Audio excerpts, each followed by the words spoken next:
அடுத்ததாக மார்க்சிய பெரியாரிய பொது உடைமை கட்சியிலே தொடக்க காலம் முதல் மிகச் சிறப்பாக செயல்பட்டு கொண்டிருக்கின்ற தோழர் ஆணைமுத்துவுக்கு பல்லாற்றானும் துணை நின்ற காஞ்சி மாவட்ட செயலாளர் சி நடராசன் அவர்களை பேசுமாறு கேட்டுக்கொள்கிறேன்.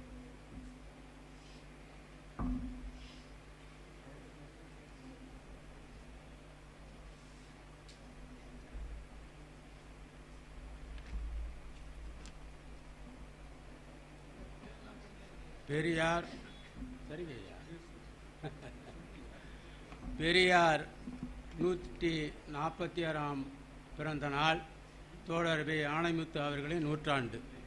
இரண்டும் ஒரு சேர நாம் கொண்டாட வேண்டிய காலகட்டம்தான். தோழர் ஆணைமுத்து அவர்கள் ஒரு 40 ஆண்டுக்கு முன்னாலே நான் ஒரு இரும்பு கடையில் வேலை செய்து கொண்டிருந்தேன். அப்பொழுதெல்லாம் எனக்கு 90 ரூபாய் சம்பளம். அப்பொழுது எங்கள் ஊரிலே KM பெருமாள் என்பவர் தான் பல்வேறு கூட்டங்களை, பல்வேறு பெரியார் கூட்டங்களை நடத்தி காட்டினார்கள். அப்பொழுது அவருக்கு முதலாக தொடர்பு ஏற்பட்டது பேராசிரியர் பெரியாதாசன் தான். அவர் நிறைய கூட்டங்களை அங்கே ஏற்பாடு செய்தார்கள். அதற்கு பின்னாலே தான் எங்கள் தோழர், அப்பொழுது பெரியார் சம உரிமை கழகம், பெரியார் சம உரிமை கழகம் இயங்குகின்ற காலத்தில் KM பெருமாள் அவர்கள் திருச்சியிலிருந்து ஆணைமுத்து அவர்கள் வருகிறார் என்று சொன்னார்கள். திருச்சியில் இருந்து அப்பொழுது வந்தார் ஆணைமுத்து. எல்லாம் அந்த சாதாரண எளிமையாக ஒரு வேட்டி சட்டை போட்டு தான் வந்தார். அப்போல்லாம் எங்களோட ரொம்ப சகஜமாக பழகுவார். அப்படிப்பட்ட ஒரு தோழர், ரொம்ப எளிமையாக இருந்தார். அதுக்கு பின்னாலே எனக்கு பொறுப்பு கொடுத்தாங்க. அப்புறம் நகர செயலாளர், மாவட்ட செயலாளர் எனக்கு பொறுப்பு கொடுத்து தொடர்ந்து நான் களப்பணியாற்றி கொண்டிருக்கின்றேன். அவருடைய சாதனைகளை சொல்ல வேண்டும். ஏன்னா அவர் என்கிட்ட அடிக்கடி அவர் சொல்லுவது, ஏம்பா ஒரு மனிதனாக பிறந்தால் நேர்மையாக இருக்கணும், நாணயமாக இருக்கணும், உழைப்பு செலுத்தணும்னு சொல்லுவார். இந்த நேர்மை, நாணயம், உழைப்பு என்பது அடிக்கடி என்கிட்ட சொல்கிற ஒரு வார்த்தை. அதுக்கு பின்னால் ஒரு முறை என்கிட்ட பேசும்போது திருவல்லிக்கேணிலேருந்து நாங்கள் பேசிக்கிட்டு போகும்போது சொல்கிறார், பார்ப்பானுக்கு அவன் என்னப்பா நல்லா தானே இருக்கிறான், நீதித்துறையில் இருக்கிறான், நிர்வாகத்துறை இருக்கிறான், முழு அதிகாரம் படைத்த இடத்துல இருக்கிறான், ஆனால் நம்ம ஆளுங்க ஒன்றும் எதையுமே செய்யலையே அப்படின்னு ரொம்ப வருத்தப்படுவார்.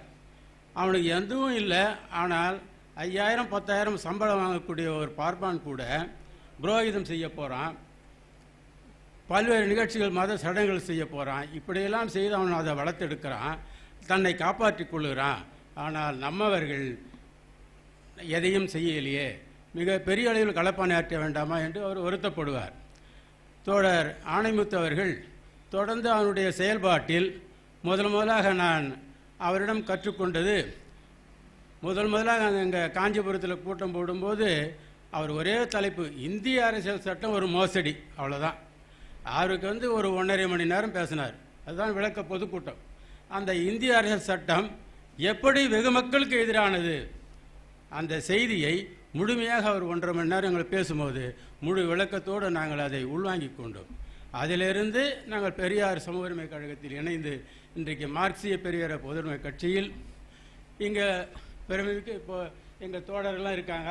இப்போ வல்லவன் இருக்கார், முகிலன் இருக்கார்.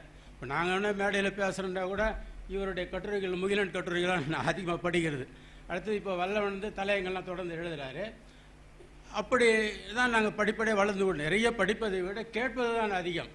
அதனால் நாம் என்ன செய்ய வேண்டும் என்று சொன்னால், நாம் ஆணைமுத்துக்கு இன்றைக்கி நம்ம 100ஆண்டு விழா எடுக்கிறோம்னு சொன்னால் அவருடைய இலக்கு என்ன? பெரியார் கொள்கைகளை வென்றெடுக்க வேண்டும். அந்த பெரியார் கொள்கை என்பது பிறவியில் உயர்வு தாழ்வு இருக்குதுப்பா, அந்த வர்ணாசிரமத்தை ஒழிக்க வேண்டும், அழிக்க வேண்டும், புரோகிதத்தை ஒழிக்க வேண்டும். அதுதான் அடிப்படை. இந்த நாட்டின் செல்வத்தை இன்றைக்கு கீழ்ஜாதிக்காரர்களாக சுரண்டப்படுகிறார்கள், மேல் ஜாதிக்காரர்கள் சுரண்டுகிறார்கள். இதை நாம் ஒழிக்க வேண்டும். இன்றைக்கு வர்ணாசிரமம் முழுமையாக சட்டத்தில் பாதுகாப்பு இருக்கிறது, அதை நாம் ஒழிக்க வேண்டும் என்று பெரியார் கொள்கையை அதை முதன்மைப்படுத்தி எங்கள் ஊரில் அவர் எந்த கூட்டமாக இருந்தாலும், எந்த மாநாடாக இருந்தாலும் ஒரு 4 செய்திகளை முதன்மைப்படுத்துவார். நாம் இருக்கிற காலத்திலேயே விகிதாச்சார வகுப்புரிமையை பெற்றுவிட வேண்டும். அது மத்திய அரசாக இருந்தாலும் மாநில அரசாக இருந்தாலும் விகிதாச்சார உரிமையை வென்றெடுக்க வேண்டும்.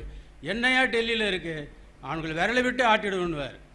அப்படி தான் அவர் ரொம்ப வேகமாக பேசுவார், கோபமாகவும் சில நேரங்களில் செய்திகளை சொல்வார். அப்படி அவர் வென்றெடுத்திருக்கிறார். இன்றைக்கு 27 ஒதுக்கீடு இன்றைக்கு மத்திய அரசாங்க கல்வியிலும் வேலைவாய்ப்பிலும் இன்றைக்கு நடைமுறைக்கு வந்திருக்கு என்று சொன்னால் அதுக்கு நமக்கு ஒரு மிகப்பெரிய சாதனை அவர் செய்தது.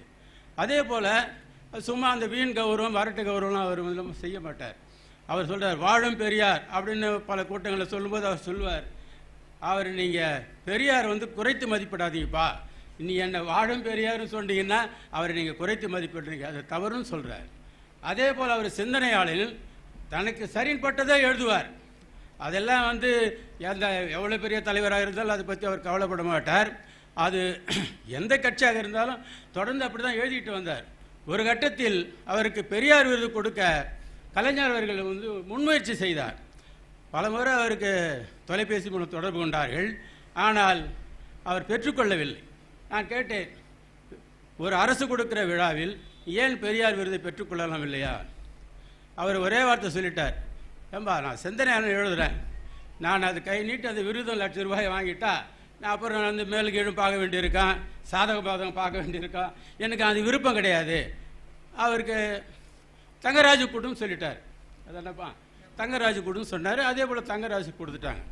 அப்போது அவர் நேர்மை என்பது அதுக்காக தான் சொல்கிறேன். நான் அவர் எப்படி நாணயமாக இருந்தார், நேர்மையாக இருந்தார் என்றதுக்காக நான் சொன்னேன். ஏன்னா அது நம்ம நேரடியாக அவரோட பேசுவது அல்ல.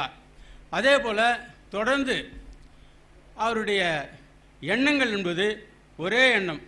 பல முறை சொல்வார், இந்தியாவில் தமிழ் தேச தன்னுரிமை, ஒரு இறையாண்மை கொண்ட ஒரு தன்னாட்சி வேண்டும். தமிழ்நாட்டில் ஏன் இந்திய தேசிய கொடி, தமிழ்நாட்டில் ஒரு தேசிய கொடி வேண்டாமா, ஒரு ஆந்திராவில் ஒரு தேசிய கொடி வேண்டாமா, ஒரு வங்காளத்தில் ஒரு தேசிய கொடி வேண்டாமா, ஒரிசாவில் ஒரு தேசிய கொடி வேண்டாமா? இந்த தேசிய இனங்களின் கூட்டாட்சி என்பது இங்கு வேண்டும். ஒரு தேசிய இனங்களின் சுய நிர்ணய உரிமை வேண்டும். இதில் மிக அழுத்தமாக இருந்தவர் தோழர் வி. ஆணைமுத்து அவர்கள். வகுப்புவாரி உரிமையை வென்றெடுக்க வேண்டும், தமிழ் தேச தன்னுரிமையை வென்றெடுக்க வேண்டும் என்பதிலே அவர் மிக வீச்சாக இருந்தவர்.